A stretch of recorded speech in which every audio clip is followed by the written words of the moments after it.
What's up, everybody? Welcome to Loud's Movie Files. I am he, your host. Joining me for another fun-filled installment of this wacky craziness we've created is little brother Jace. How you doing? Doing good. Another fun day of pandemic podcasting. Is there any other kind? I don't know anymore. Chief, how you doing, man? I'm good, man. I'm good. Thanks for asking. Good deal.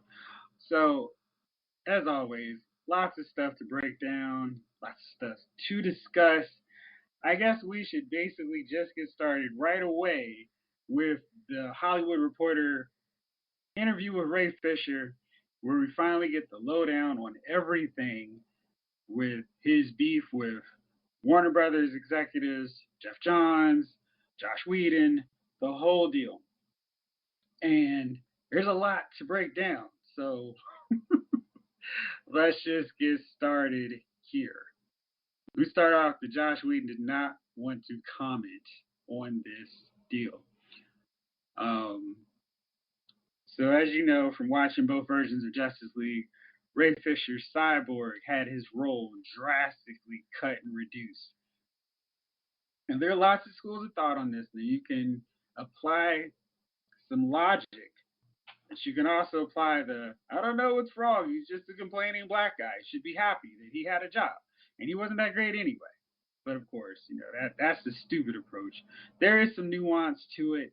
I can see sort of some of the other perspective on it, but I'm going to leave it up to you guys to decide who is actually in the right with this. So when Josh Whedon came on board, he had the basic objective to change the tone of Justice League, not make it so bleak and dreary and doom filled. It's supposed to be happy, like those Marvel films that make $1 billion. We have talked a million times probably on this show about how Warner Brothers was making the wrong play of trying to just do what Marvel did without putting any of the work that Marvel Studios did.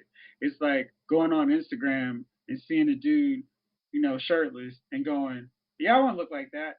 And then instead of going to the gym, just trying to work on your Photoshop skills. And that's basically what Warner Brothers is trying to do. They didn't want to do any of the work. They were just like, yo, we can make $1 billion. We got Superman, Batman, and Wonder Woman, and a few other people too.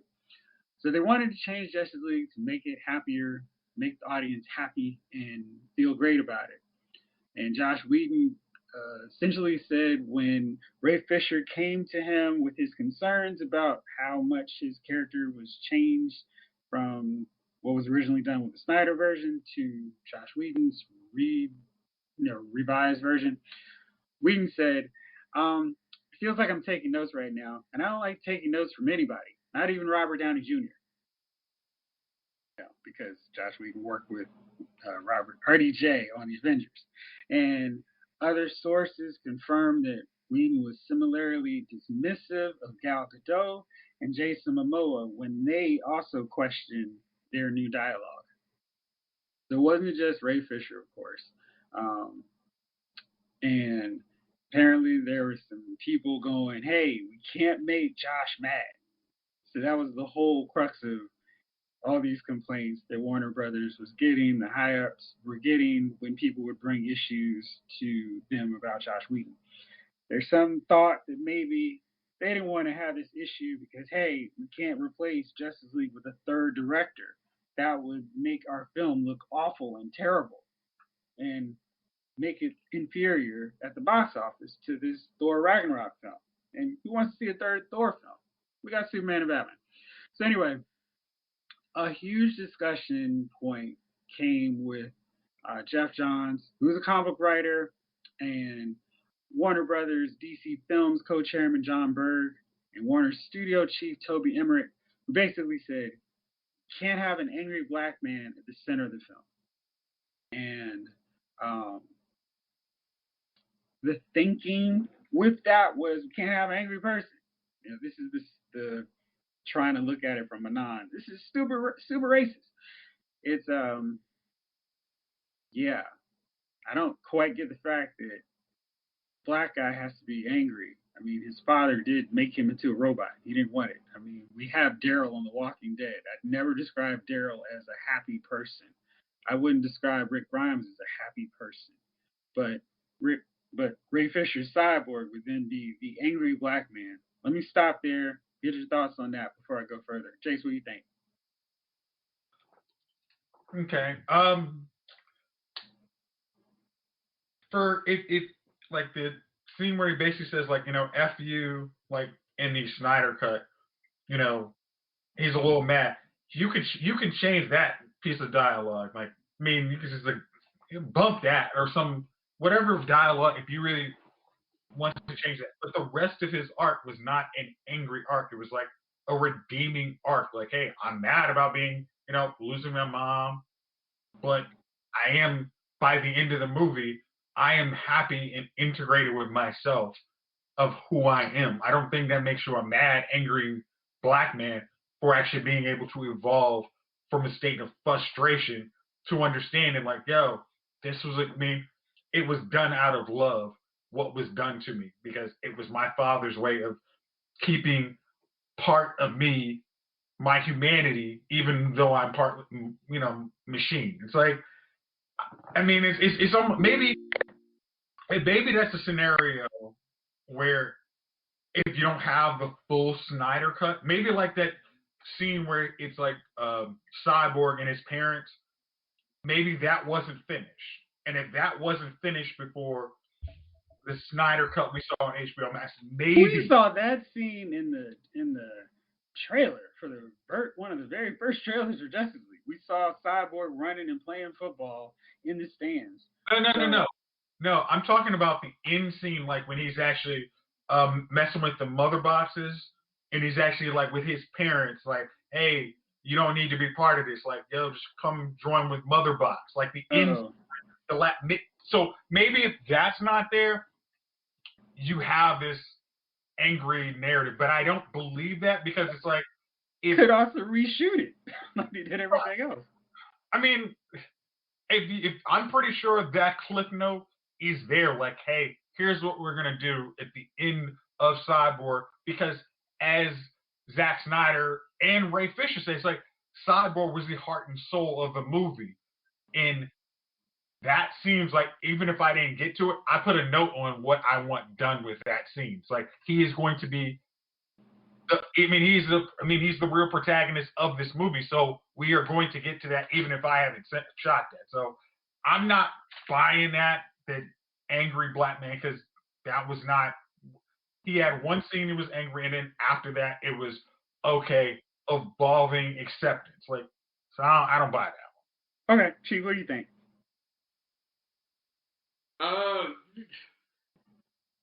It was two different movies. Like it was literally two different movies, man. So the portrayal of pretty much everybody in the first movie compared to the second movie sucked. Not just because I remember when Ray Fisher pretty much came on and he was like, I've been cut, and we were kind of like, maybe, but Cyborg was just such an awful character for that movie. We're like, well, how much could have been missing? And then we learned, so he portrayed like everybody's character in the Snyder cut was better. I liked Aquaman better. He was less, hey, yo, bro, what's up, cuz? Because, I hated he was always like, all right, yeah. And I was like, dude, like, just be Aquaman. You ain't got to be, you know what I mean? You ain't got to be bro Aquaman. Just be Aquaman. And so, and the dialogue, like I said, with Ray, his dialogue was totally different. And he was weird in the first one. Because, we were like, he's hiding in the bushes on Wonder Woman and doing all kind of weird stuff on the first one. And, so he wasn't just angry, he was just weird too. Like the character they cut so much of him that when they pieced him together, they just made him into a weirdo. And we all were like, yeah, Cyborg sucks. Like he didn't really have to be in that movie. Even the ending when him and Superman pull the motherboards apart and then they blow, the motherboards blow up and they're just kind of laughing. And he's like, Superman's laying on one side, but he's laying, like that got cut. That wasn't even in there. Like everything was better about the Snyder Cut. So whether Ray was mad or Wonder Woman was mad or the other guy was mad, like everything was better. He was and personally he was right to complain. He was right to complain. This whole time he was like, man, Ray, just do your thing, man. But then when you realize this dude had every right to complain. They were like, you know what? We're gonna put you in about 3% of this movie. Good luck. So yeah, I'm glad we got to see Cyborg because his character arc in Snyder Cut made sense. I wasn't like it was a wasted character. You know what I mean? So this, and anytime you say something as a black person, let's just admit they're gonna label you angry. You know what I mean? The minute you speak up, everybody in the office is getting coffee. You could bring in the coffee, and you'd be like, Dad, I didn't even get a cup. And they'd be like, oh, you always complaining. You always mad that you didn't get a cup. Like, yo, I bought the coffee. Oh, so now you going, so you never get a break anyway. So no matter what you say, whether you say it in a calm tone or you're upset, like you have to be almost Obama-like in order to not be labeled an angry black man. Because anytime you voice your opinion in a less than passive way, oh, that dude there, he's mad. Look at the black ones, just like they said in the encyclopedia. They get angry, So it just, it's going to be with us for a while. The way we're viewed for airing our grievances. We can't air grievances as a black person because they're mad. 400 years. It's get over it. Yeah, exactly. That's why I think what Marvel Studios does is so important. They have Nate Moore, who is a black dude. He is a producer. He has been an executive producer on some of their best films, most notably Captain America: Civil War and Black Panther. And it's no coincidence those are some of the best films because they have a lot of black people, and Namor is helping to make sure that there's an environment where the creative people involved understand what goes on with black people and it's not misrepresented or there's confusion and the cast can't come and voice any concerns.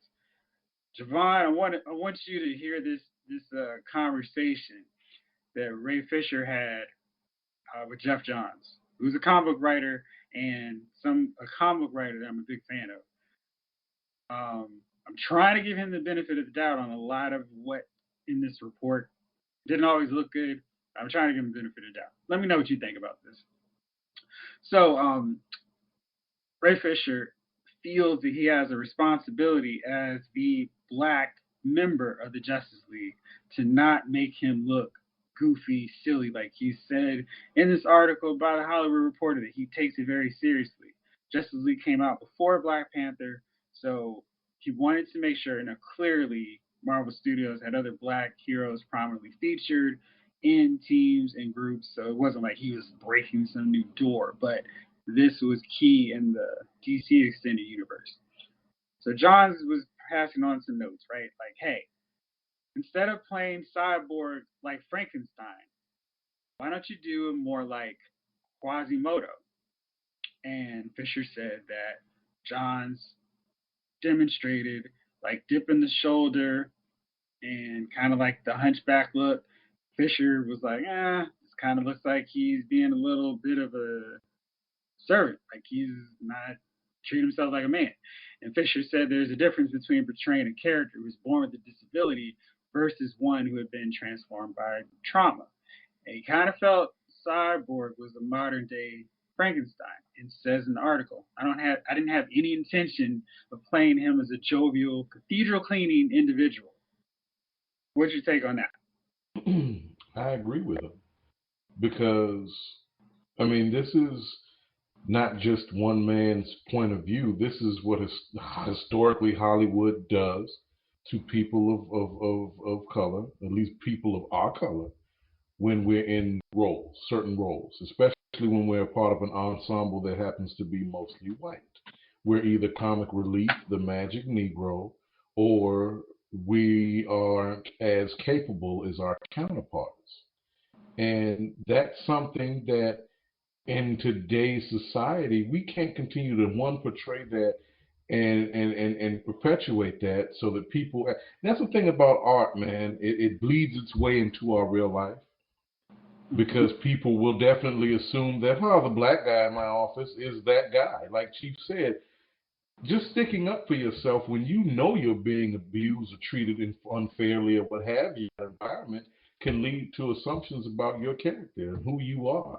Oh, he's just angry. Or she's the angry black woman. He's the angry black man, etc. We have to deal with that, and that's not just black complaint. That is black reality. So I agree wholeheartedly because if he comes in there and portrays that character as the hunchback or in a hunchback type of manner, he is a servant to the rest of the Justice League who are seen visually as more capable and more important and not the poor disabled, the poor freak show that this guy is saying that he should have tried to portray that character as. That's nonsense.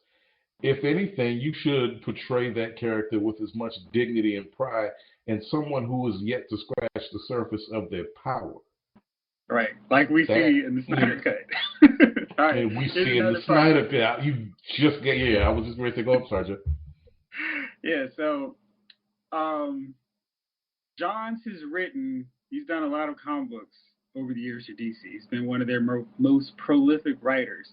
He kind of got his start doing Stargirl, and that evolved into him getting a big gig on Justice Society.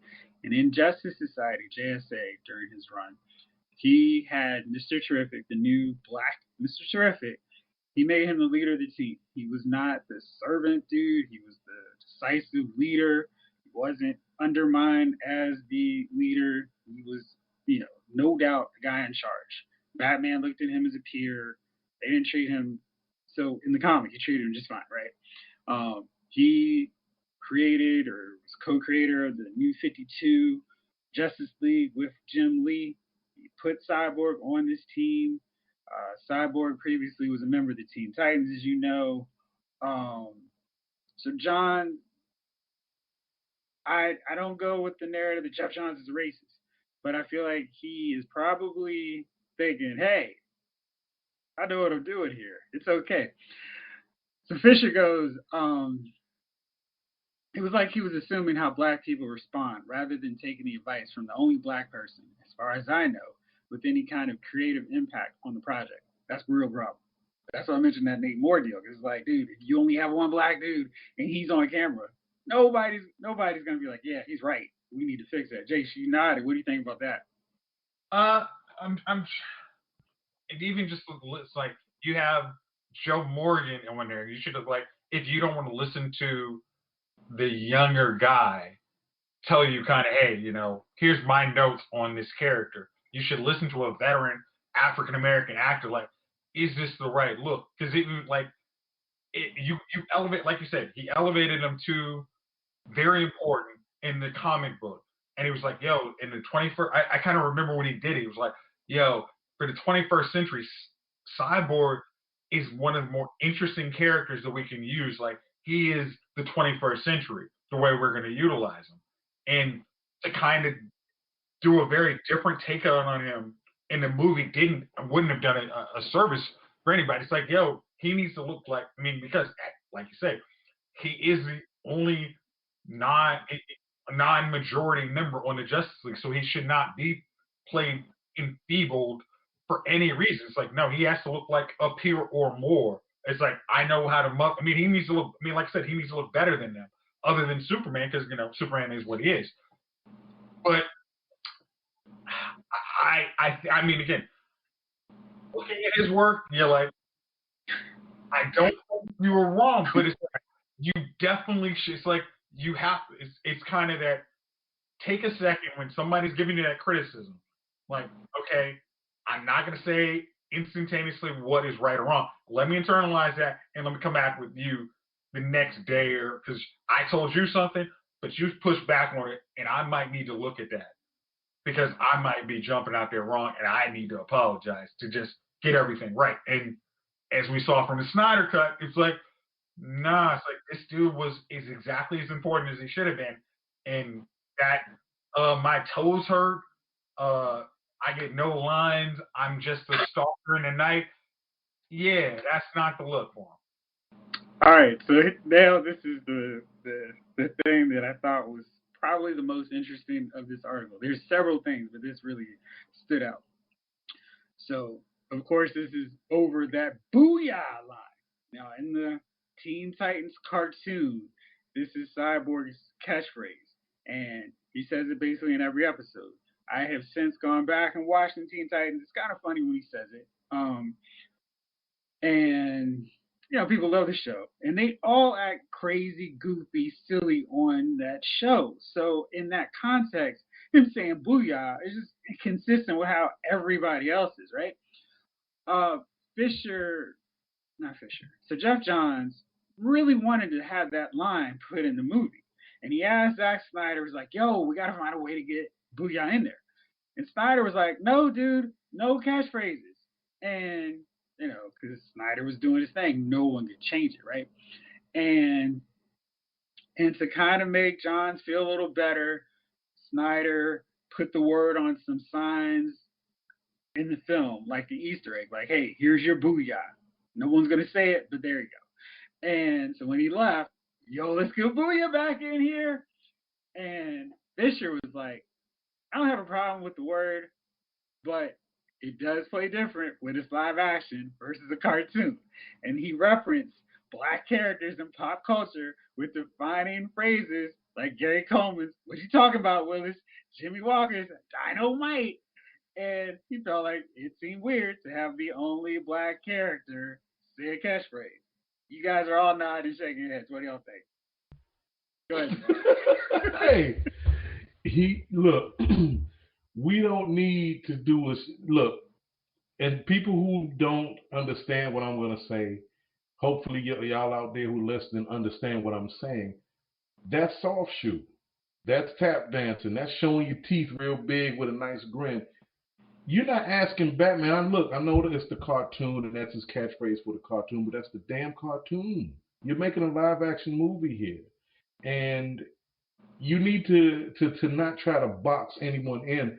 Why would you do that to the one black character you have? And come on, we know why. Like that's, for example, if Batman was on the Teen Titans and his catchphrase was "Time to boogie, yo," is he gonna? You think Ben Affleck's gonna say "Time to boogie, yo"? Do you think that's gonna happen? No, you're not gonna get him to do that. So why are you asking a brother to booyah? This is not 1992, man. And that's another thing. The young black man portraying the young black man, let him portray the young black man. Stop trying to give him dialogue that he's just, come on, dude. And in Brave and the Bold, Aquaman has a catchphrase that he says all the time. They weren't like, "Yo, we gotta have Aquaman say this." No, we don't need it. Chief, what do you think of this, man? I think that we got lucky that he wasn't tap dancing and he lemonheads. You know what I mean? You're in the middle of this thing here. It is what it is, man. If they can make a black character being docile in a sense, comedic, they will. You know what I mean? Feminine. It's what they do. And that Teen Titans, the cartoon, it's silly. It's like a parody of a cartoon. Like, you know what I mean? Like they big sweat in it. Like there's somebody sweating, all of a sudden they'll get the big head with the sweat. Yeah, this is So why would you want it? If you're trying to separate and create your own identity with this new movie. Like you're saying, okay, we have these different things out, but this is us here. This is what we're doing. You know what I mean? Like Loud Movie Files, for example. We're doing our own thing out here. We don't. I've never watched another podcast and been like, you know what? We should take what they're doing and add it to here, and then we've got catchphrases and stuff. So you know what I mean? Time to record. It's showtime, folks. Yeah, with the jazz hands, you know. Right. It's not us. So, you know, it's people. You know, people. There's always somebody trying to do that to one of us, pigeonhole us, put us in something like that, do something like that. But, you know, shout out to Snyder, man, for just keeping it real, man. Like, I never really want to see another Joss Whedon movie again. I hope he retires. You may not. I hope he retires, man. I'm like, dude, you butchered this movie. You know, like, even if the cuts was close, the cuts weren't even close. Sometimes I just sit there and when I get a moment alone and I'll think about Justice League and I'll just be like, yo, I saw two different movies. It wasn't the same. The Amazon scenes were greater. I mean, the whole thing, like, yo, did somebody come in and was like, listen, you gotta cut this thing down the size. It's too long. And he was like, you know what, you're right. I'm gonna cut it down and you know, Fisher, yeah, you're new here. We're gonna just wind down your parts just a little bit. Give me a booyah, and we're gonna take roughly 95% of your dialogue. Good luck, sir. You know, so yeah, man, just these catchphrases. I mean, I don't know. You know. You mentioned something. I gotta get your take on this, Jason. So, not only was Ray Fisher unhappy, and Whedon was pissing off apparently everyone, including Jeremy Irons, played Albert. That's not a good career move to piss off somebody like Jeremy Irons, anyway. But so the article says, and one Justice League star ended up taking her complaints not only to the head of the film studio, but also to the chairman of Warner Brothers. A knowledgeable source says Gal Gadot had multiple concerns with the revised version of the film, including issues about her character became more aggressive than her character in Wonder Woman. She wanted to make the character flow from one movie to the next. The biggest clash, sources say, came when Whedon pushed Gadot to record lines she didn't like. He then threatened to harm Gadot's career and disparage Wonder Woman director Patty Jenkins. While Fisher declines to discuss any of what transpired with Gadot, a witness on the production, who spoke to investigators after that one clash, Josh was bragging that he'd had it out with Gal. He told her he's the writer and she's going to shut up and say the lines and he can make her look incredibly stupid in this movie. A knowledgeable source says Gadot and Jenkins went to battle, culminating in a meeting with then Warner's chairman.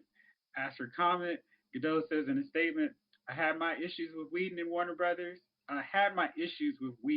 And Warner Brothers handled it in a timely manner. All right, Jace, what you got? That's lawyer speak for you, damn right. She's like, we put the smack down on him. He understood his role and shut his mouth. That's again, they understood Wonder Woman has more chance of being a successful franchise on its own, and we need to actually keep the golden goose happy, far more than the retread writer, who's probably doing your greatest Marvel hits. And they were rightfully like, yeah, let's go with these two, especially because it's like Patty Jenkins is like, wait a minute, you're disparaging me. I'm not even in this movie. So, you're saying that mess.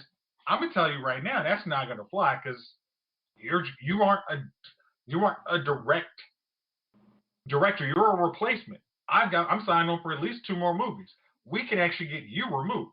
And I think there was another line in the article where he's like, he was basically threatening Gal Gadot's career if she didn't say. It's like, I'm sorry, what? Like, you really don't understand you're on your. I mean, this is pre I mean, this is before all the other scandals came out, but it's like, yeah, that's not gonna fly. Like, I'm actually making these dudes money, and they don't need you, dude. Like, we will say you weren't a director, you were here for 5 minutes, you were just, making sure you weren't really a director, and I can step in and actually make this damn movie. Like, there is nothing that keeps you here, dude. So please believe Warner Brothers had said, we will get this, and you are smart, and you will take and drag us through the mud, and we will tell Mr. Whedon that he needs to learn his role and shut his mouth. Well said. Okay, so this is another part that went wild on social media. So multiple sources on the show Krypton, which has since been canceled on Syfy, uh, said that the show's creators were passionate about a couple of things.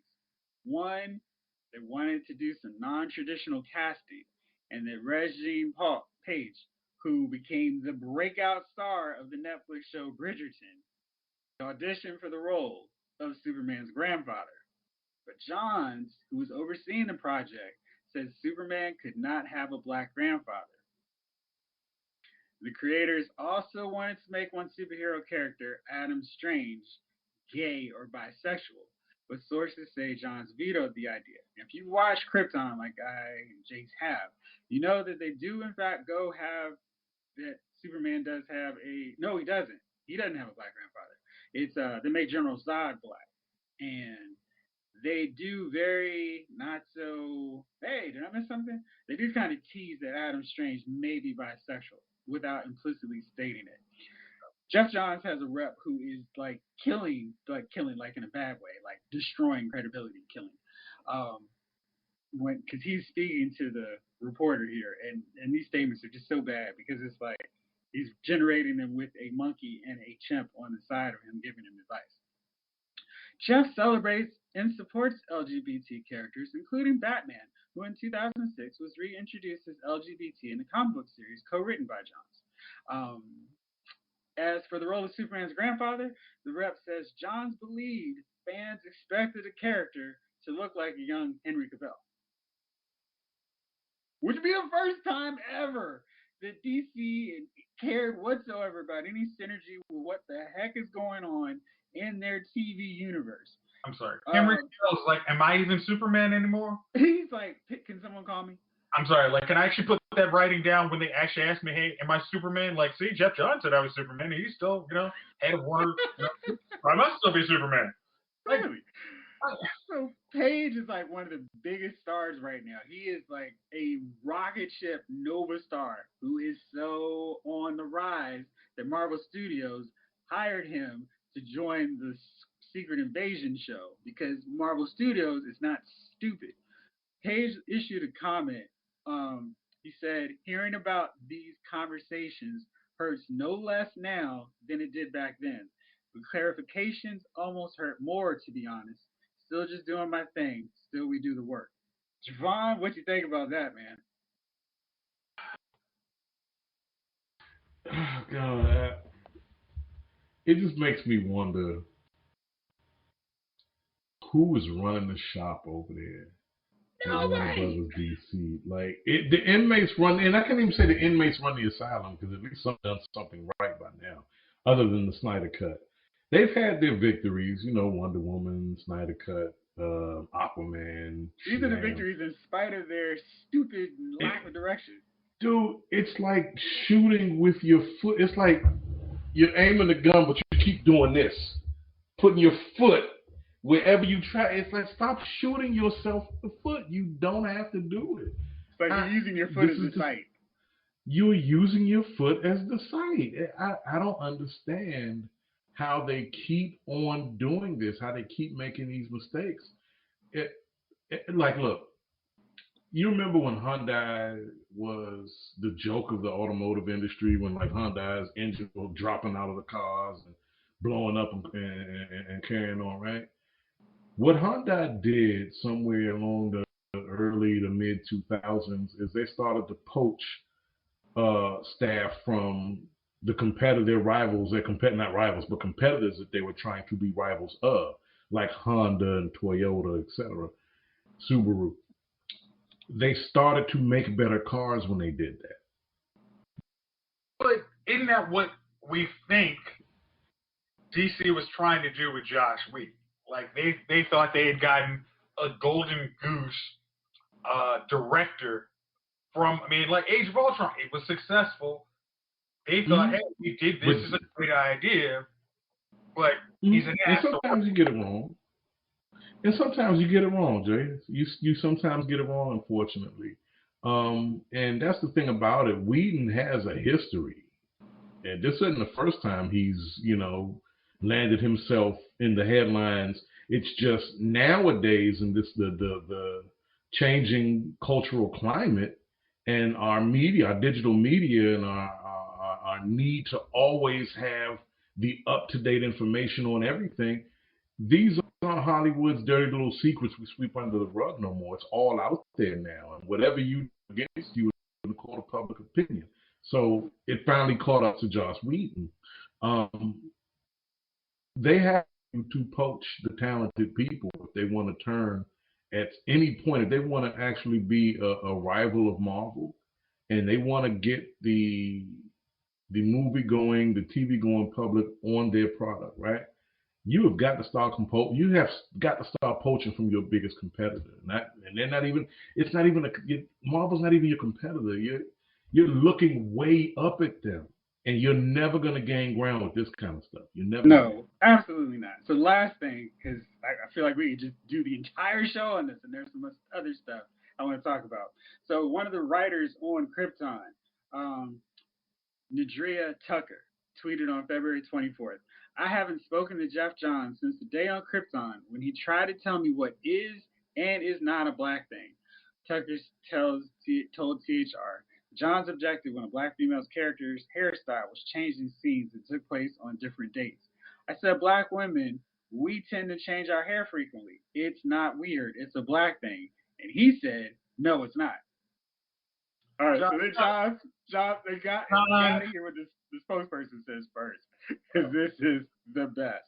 John's first spokesperson says, what were standard continuity notes for a scene are being spun in a way that are not only personally offensive to Jeff, but to the people that know who he is, know the work he's done, and know the life he lives. As Jeff has personally seen firsthand the painful effects of racial stereotypes concerning hair and other cultural stereotypes, having been married to a black woman who he's with for a decade, and with his second wife, who is Asian American, as well as his son, who is mixed race. Okay, seriously? So you're telling me you shared a household with a black woman and don't know that she changes her hairstyle maybe 2 or 3 times a week? Like, even if it's like in public, you wear one hairstyle. As soon as you go home, you might wear a completely different hairstyle. There goes the wig. I mean, the wig's off, the braids are in, whatever. And it's just as black men, or we know that. It's like, okay, cool. Like, next week it's a different hairstyle. All you need is one scene change, and it would have been perfectly like, it's like, hey, I just talked to Kal-El. Hey, now I'm talking to the rest of the High Council and the Military Council. I went home and changed. Like, that's just, I mean, I don't know what he was, I mean, that must have been one of those dumb days that he just didn't want to hear something. And he was like, yeah, whatever. He's like, nah, man, like, I don't need to say you're wrong. Like, just say you don't want to do it. Like, that doesn't make sense. Like, but can I go back to that Bridgerton one?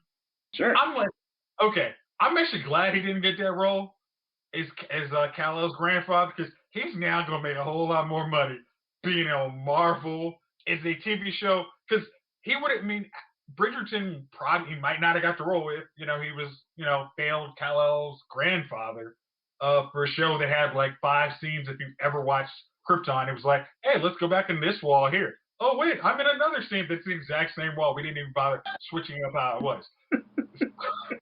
So, I'm glad but yeah, and their casting, I would say DC's casting tends, as we saw from the Snyder Cut, could be good. They just don't know how to follow through on, like, making sense. Like, Birds of Prey, we saw their casting was all over the place, and it was like, it didn't make sense, and now you basically are starting from scratch every movie. Now you're going back, like they're talking of Black Adam. They're starting to shoot next week, and it's like this is the movie from Black Adam. Who's going to be 2 years from now? Who are these characters really going to be? Like, they're just whack. You know what this reminds me of? Go that, G. Everybody has Josh Whedon when he did the thing, and they say, well, we're going to give him the reins. He's going to do this.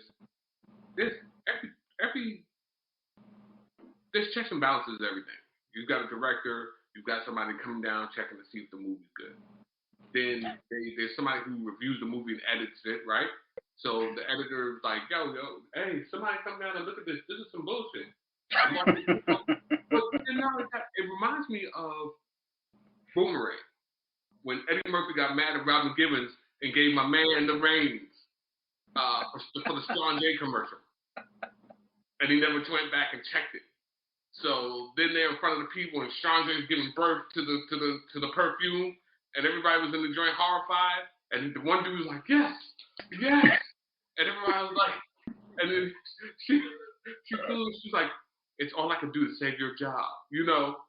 And so I feel like they gave my man this because he was used to do the 7-Up commercials. Never had it, never will. The caffeine.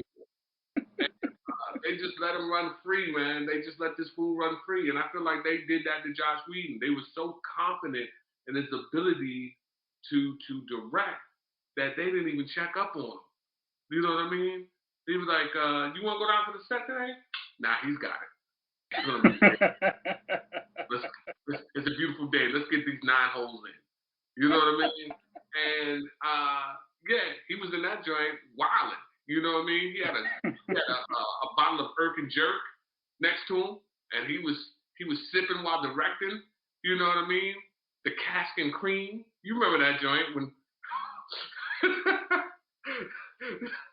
you know what I mean? And he was just in that joint, you know, just doing it up. Boone's Farm and Mad Dog 2020. Like, give me some of that Boone's. Yeah, and this is what you get when you drink like that. When you grab the Irk and Jerk and then you direct some scenes. So like nobody checked on him. Nobody was like, hey, what's he drinking? Man, that's Irk and Jerk. Stop the movie. You know, they were just like, yeah, drink up. It's gonna be good. All right. Well, that was very interesting, and I just thought it was crazy. Speaking of crazy, Tyler Perry is developing a drama prequel series about the early life of his iconic character Madea for Showtime. Who wants at it? Jovon, go for it. I ain't touching that shit, man. You gonna have church folks mad at me. You are not gonna have the church going public mad at me, because no. Where's Gunner when you need him? Exactly. Right. Like, can we call him in? Like, hey, Gunner, can you just comment on this one line? It's like, oh man, I ain't talking about that. yeah. I mean, seriously, like, so I hate to say this, but who plays Madea early? Like, is it a woman or is it a dude? I mean, that's kind of the question. Why don't we get old boy from Coming to America 2 who played Akeem's son?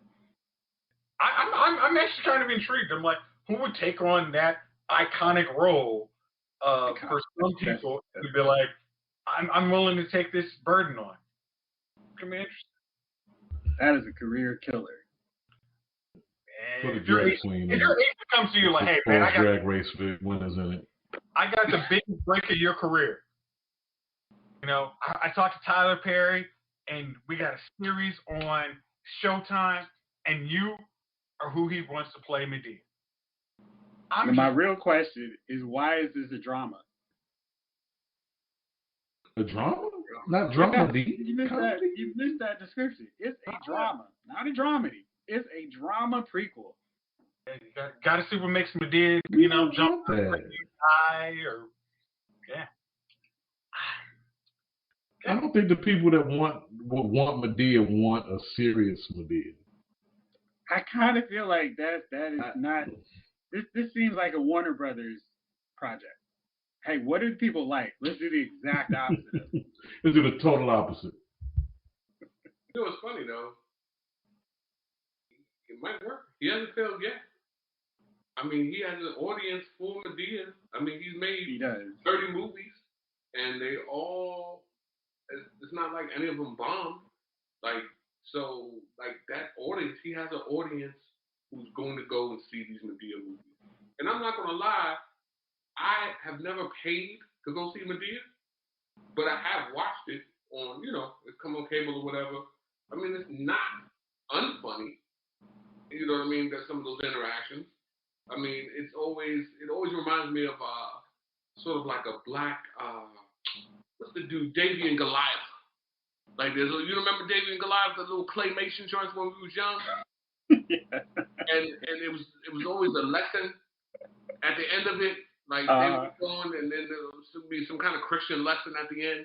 That's what it kind of always reminds. Tyler Perry reminds me of a black, Davy and Goliath joint where him and Davy walking through, and then they'll get into some adventure and they'll learn a lesson or whatever, one to grow on type shit. So there's always because I remember I'd be around girls and they'd be like, "Hello there," however she does it, and I had no idea what the hell they were doing. And like I said, a couple years later, I was watching. I was like, "Oh, okay." So that's where that's from. So women were going to see it. It wasn't like, you know what I mean? We as men were like, we weren't lying in a movie theater. I'm sure some of us got dragged out there to see it. Right. I won't lie about that, but there's gonna be an audience for this type thing, and he's probably making something similar to Old Girl. Well, not like sort of like Old Girl who has the show. The black girl. She just popped up like a couple of years ago, but she's really hot. She's got that that Showtime or HBO show where she's like a single black girl. Issa Rae? Yeah. That's Insecure on HBO. Okay. But he's probably trying to go for something similar to that, maybe. Now that that she say it like that, it's probably going to do fine. I'm not going to watch it, but you're right. He probably will have enough to keep it rolling for 5 seasons. We're like, yo, this thing is still on when they announce the series finale. And like, man, remember we laughed about that back in 2021, and it's still going. So you know what? He knows his audience, and he doesn't try to cater to everyone else. So more power to him. How about this one? You guys interested in watching the Kanye West documentary that's coming to Netflix?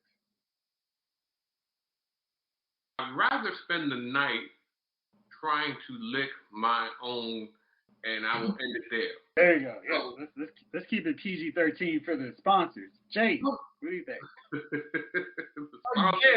Money business. Let's be honest. Like we talk about Kanye is you want to see kind of the more ridiculous things. I don't know if he's producing it. Is this a VH1 behind the music kind of deal? Or is it like, hey, we actually got Kim Kardashian to dish some dirt, before the divorce. Like, I'm thinking, he has an interesting story behind what we consider his madness. And that's why we follow kind of what Kanye does. Like, we've had him as Dummy of the Week for all of 2020. There's definitely a series of amount of information on what this guy is. So I'm thinking it's a good market. I probably will check it out. All right, the 2020 Dummy of the Year. Jovon, are you going to watch this Kanye West documentary? No, unless it's because it's not going to be like Bad Trip or what was the other one? Bad Grandpa, like those live, like we're pranking people in the format of a movie type movies. Because that's what I would want to see out of Kanye. Just Kanye go somewhere and bug the F out. Because, everybody got a story to tell. I just don't give a shit about them all. And I definitely don't care about Kanye's. We watched the part of his life that we care about play out for the last 20 years. I don't care about the makings of this. And I don't care what he does on his spare time. I want to see Kanye doing some Martin Lawrence, hide up, running down the street, yelling at cars, innocent cars at that. I want to see Kanye wilding out. That's what I want to see. I like which the we train saw wreck. all in 2020, right? Right. I like the train wreck. Is Kanye gonna have any part in this? Let's see. It's spanning 2 decades and includes footage and home videos of his work. It's said to include never before seen footage, his failed 2020 presidential bid, and just in case you forgot that, and the death of his mother, which is what I consider the end of good Kanye, good creative, awesome producer, rapper Kanye, and the spiraling madness that we are declaring our dummy of the week for so long. Okay, so I'm gonna go with the serious version of this. This could be like a documentary on mental health, because like you said, like that defining moment, we all saw that, and that's where the kind of whoa, this guy had what we consider his break. Like maybe it's like kind of hey, this is what mental health, mental issues can do to a person. Like even the Free Britney movement is basically like, hey, this is we saw her break. This is kind of maybe y'all want to talk about mental health a little more after watching what happened to Kanye. So another reason I would think to check it out. All right. Slavery was a choice, Kanye. There's no way I'm watching Kanye. I can't even believe y'all are watching. They said he had mental issues. Well, then him and his mental issues. See, hold on, before you segue. Here's the problem I have with rich people. You, me, Jovon, Jason, if we have some kind of mental issue or mental health thing going on, we don't have the funds to take off from our job and go get these things treated. These people are literally millionaires and can go and get the help they need and don't. So I don't care about their lives. Like I look at them and I say, you know what?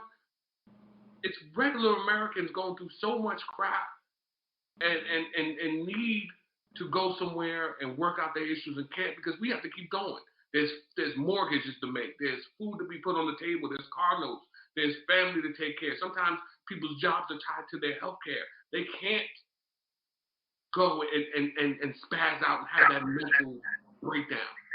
He is able to go and get help and won't. And this is the problem that I have with Kanye's, even the people who don't get help for their mental depression and end up getting suicide. These are the things that make me angry about these things because I'm like, yo, you could have gone and gotten the help. You couldn't have gotten the help. Regular people can't do these things. You guys can go get the help you need, but won't. You're a millionaire. There's no, man, how are we going to make the mortgage next month? You can go and do these things. So when I see Kanye spazzing out and doing all these dumb things and saying these dumb things and just being embarrassing, going to an Apple store and getting up on the table, and I'm thinking to myself, yo, like, what happened, dude? You were Kanye who was like, George Bush doesn't care about black people. And then you went to this other Kanye and probably the death of your mother. But at the same time, you could have went and got help. You could have sought help and went and talked to somebody. You have people who want to see you right. That flew out. I haven't seen none of y'all since the pandemic came.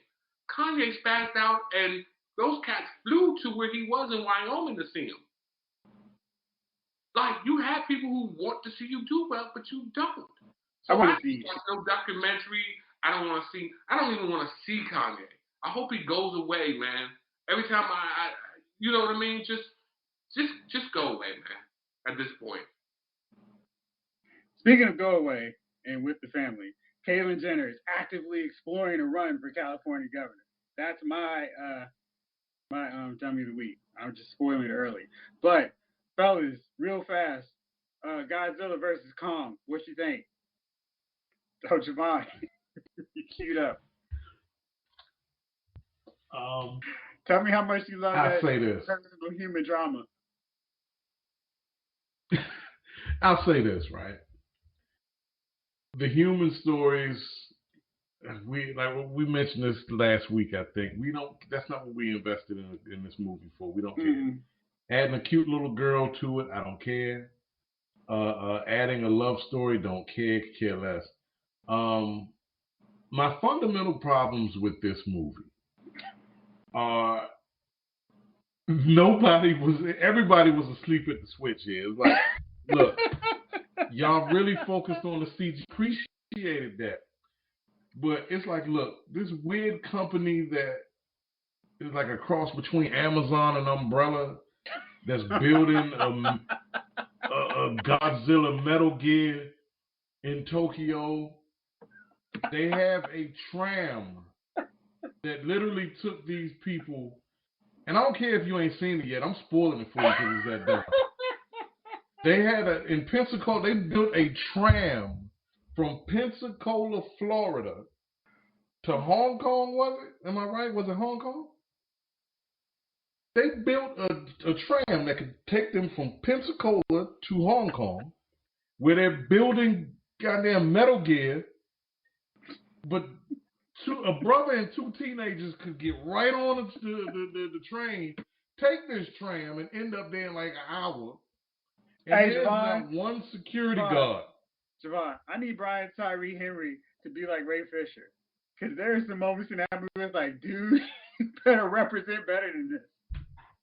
Hey, look, I really feel like, and that's the thing, if you know Brian Tyree Henry from Atlanta, you will watch like, who is this dude? Who is this guy? I give him that much. It was a total departure from what I'm used to out of him. I give him that much. Yeah. But it was just too much ridiculous things happening in this movie. It was just too ridiculous to the little girl taught King Kong sign language, and in itself, it's like, I'm tired of these Tame the Savage beasts. If King Kong was real, right? Do you? And here's another part. I'm sorry. How much they sedated King Kong? What the? I was about to cuss. I'm sorry. What the hell did they use to sedate King Kong? How? How, Sway? They put some tricks in it, man. What they use? They put some flories, because you know once you take it, you hit the floor. Hey man, there were certain parts I was disgusted, and you know they missed the real. If you're gonna go ridiculous, here's the thing. With all of that said, after Godzilla and King Kong team up to fight Metal Gear and beat them, and they do the whole stare down thing, instead of like, this is what should have happened.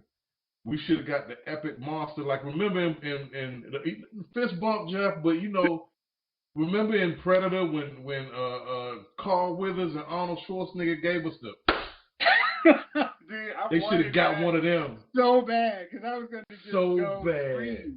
I was waiting for it. It's like, yes, come on. I was like, John, I wanted that. You know what got me though? I didn't hate the movie. Jovon was totally right. There were parts of it that you're like, what? But the size disparity. Now, Godzilla beat the hell out of King Kong. Let's just get that out of the way. He could have killed him easily.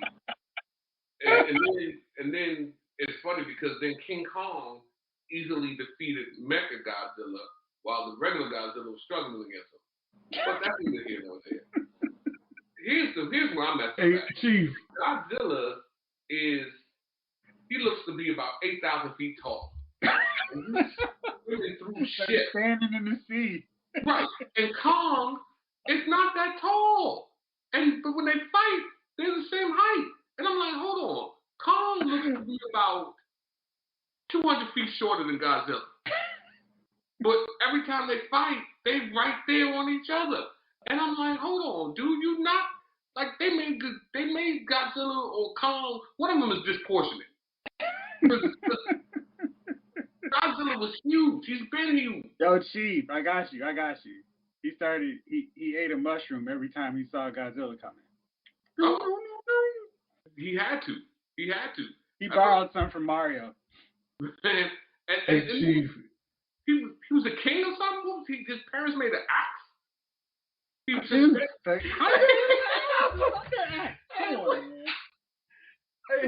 Hey, Chief, you touched on that right there. Metal Gear beat the holy hell out of Godzilla. You ever see somebody get whooped on the street? You know how somebody they'll be talking to them. I'm gonna whoop on your ass today. That's a good whooping. Like when somebody they talking to him, right? That's how Metal Gear was whooping Godzilla. It was not fair. I love that you call it a Metal Gear. Metal Gear. Oh man. Oh yeah. All right, fellas. It is that time of the week. Who are your nominees or dummies of the week? Jace, who you got? I know you told me who you got. Can I handle the truth? Which one was my dummy of the week? I forget. I just said, can you handle the truth? I called game. ESPN calls game too. Oh my gosh, my man. Oh gosh, man. So my dummy of the week is Mr. Paul Pierce. I know, again, Paul does not need money from ESPN at all to do whatever he wants in his life. But at any point when you have like random ladies twerking behind you, that is 100% not the time to do Facebook Live when you work for a Disney company. Like, you know what? I'm going to do Facebook Live. This is the move of the day. And none of your friends, hey, Paul, I know you don't need the money, but you enjoy having something to do. So maybe not go on Facebook Live. You know, don't put that on Instagram. Just kind of, we'll put that on. Random dudes know that. Random dudes. They're not like, hey, it's a bachelor party. Let's do a IG Live. Again, every dude should know. It's like, if your boy's a little too drunk and he's like, nah, man, I'm going to put this on the face. Nah, hey, man, we got this. Nah, man. Give me that phone, dude. Yeah, you had too much to drink, homie. Come on. And if you're sober, it's even worse. Like, hey, you know what I'm gonna do? Have some girls right behind me on the screen. It's like, Paul, you're like 46, 7 years old. That's not the move. And yes, you can do whatever you want, but don't put it on IG, Facebook Live when you work for a Disney company. So I feel like that's too much to ask, Chase. Chief, you got anybody? So this guy James Curry, I think it's Curry. He gifts his son the Lamborghini Urus. That sounds expensive. Lamborghini Urus. You said $500,000? Yes, sir. His son is 17 years old, who then, traveling at excess speed, kills a young girl in her car. They say he may or may not have been racing, but however, I think that no matter how much money you got, because at 17, you are not experienced enough, smart enough, anything enough to be driving a 640 horsepower car. I can't even imagine if I got hold of even 400 horsepower, 300 horsepower when I was 17 years old. We probably wouldn't even be having this conversation. You would. He had that nice car. Yeah, he had that nice car, man. Right before he wrapped it, around several light poles. So I think that's just the dummy of the week. You have to watch what you gift your kids, man. These kids, he should have got a 150 horsepower Honda Accord. Yeah, and just let them out there. But so something they don't even make no more. Man, right. Listen. Exactly. I'm rich enough to get them to recommission a new car off an old whack one. You're welcome. You get a Toyota Paseo. Right. They don't even make this anymore. It's all right. I special ordered it. Jay King, who's your nominee, sir? Oh, I got a two-headed monster this week. A two-headed jackass, rather. I won't say Khloe Kardashian because apparently a poolside picture of her leaked and it wasn't Photoshopped. It didn't get to the Kardashian photo studios in time to be blasted all over the internet. So, of course, this set her off and this was a big thing and a big deal. they're trying to create cease and desist orders for anybody sharing this photo around the internet. It's too late. It's the internet. Good luck. It's not like this was Good off of luck. your OnlyFans. Good luck. And we know you. Look, Chloe, baby, sis, girl, honey, love, doll. We know you don't look like that. And look, I'm not having a go, but you're the power forward for the Kardashian clan. We know you got a Frankenstein head. It's okay. We love you anyway. Hey, maybe if she smelled anyway. like Quasimodo.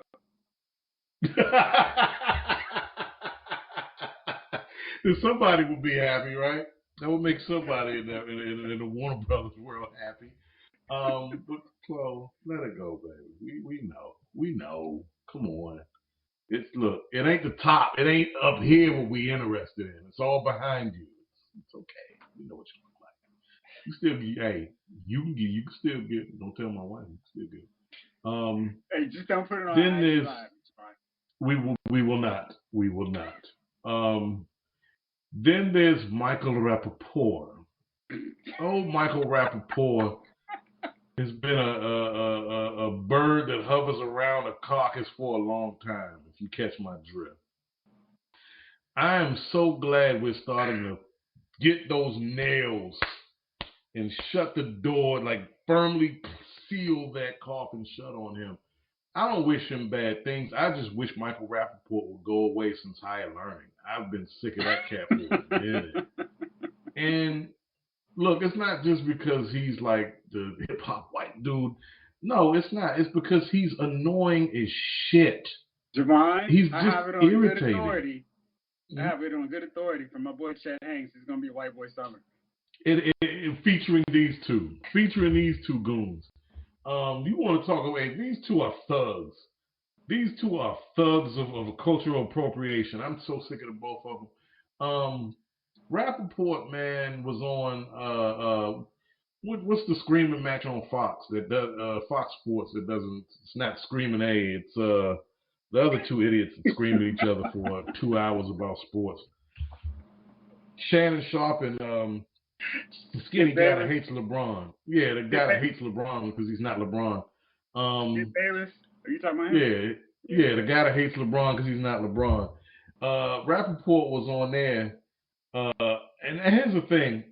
I don't know if he was trolling or not, but he was crying like white girl tears, like people, I ever since this started, I go to walk my dog and people don't want to come over and say hi to me or pet my dog. I go to my favorite coffee place and, they were like, not today, cupcake. And, I didn't know whether he was trolling. I didn't know if he was being serious because, hey, with that, you don't know. When I say them, I mean people like that. You don't know. Like, I think he's adding fuel to the fire because nobody cares what Mike. It's not like Michael Rappaport's going to be in anybody's next Marvel movie or WandaVision or The Mandalorian or nothing like that, He ain't got nothing happening right now, so he needs this. It's just, I really want people to stop looking over there. It's like, Rappaport to me is like, remember that scene in Boogie Nights when they went to see, what's my man that was supposed to be Nash? When he went in the hills to see him to get some coke. He's like the kid with the firecrackers in the background. He won't stop being the distraction. He just will not stop himself. And that's because no one's saying, hey, go in the other room with that. That's Rappaport. And he's been that for 30 years. It's time. Let them go away. And commenting on sports. Who did you play for? Shut up. Go sit down, man. That's it. He raises my excellent nominees, fellas. So many. I'm gonna give this week to The Truth though, because Paul needs to know better about IG Live and his phone. Because seriously, that's just ridiculous. All right, fellas. Thank you as always for rolling with me. Thank you all out there for listening. We're closing in on episode 200, so that means we're gonna have a big surprise for you very soon. But for now, this is Lyle's Movie Files. We're signing off. This episode of Lyle's Movie Files has been filed.